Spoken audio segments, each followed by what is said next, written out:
For us, it's not necessarily that the differences among species are interesting. It's that much of what we understand about the dynamics of coral reef systems is based on this grouping corals based on what they look like. And by taking the time to do the genetics and identify what they are, we're seeing a lot of so-called cryptic diversity and cryptic patterns that we hadn't really appreciated before. And so this cryptic diversity is changing the way we study and understand how this group of corals work. So Marais is an island next to the island of Tahiti in the country of French Polynesia. And there's been a long history of researchers working there, so there is a lot of history and a lot of prior data collected that provides really important context for what we see and study now. In February 2019, we were there doing research on cryptic species and coral resilience, and we started noticing that the corals started to look a bit pale than usual.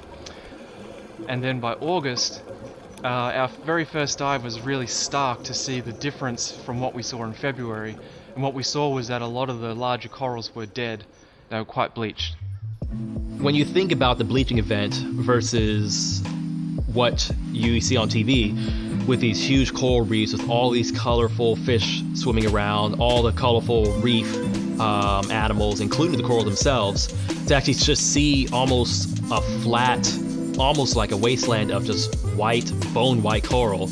It was very interesting to see and wonder what it might have been like for the people who had been there 30 years ago. We made sure that whenever there's an opportunity to get out there on the boats, that we take it. After we got back from a day of diving, which could take anywhere from 4 to 6 hours, we'd go back to the lab so we can process the samples as soon as possible. We all dove every day. We collected the samples, and then we processed the samples in the lab, getting them sequenced and then analyzing the results to look for the patterns in the data. And we were just kind of like a little shocked that it was a single species that was hardest hit and not just the largest colonies of the coral genus.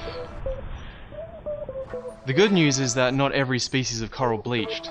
The bad news is that the species that did bleach happened to be endemic to Marais and the surrounding islands as far as we can tell.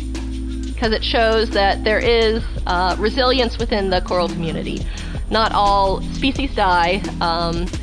Ecosystem services continue to carry on, but as predicted, as temperatures increase, we will begin to see more species experience stress more heavily.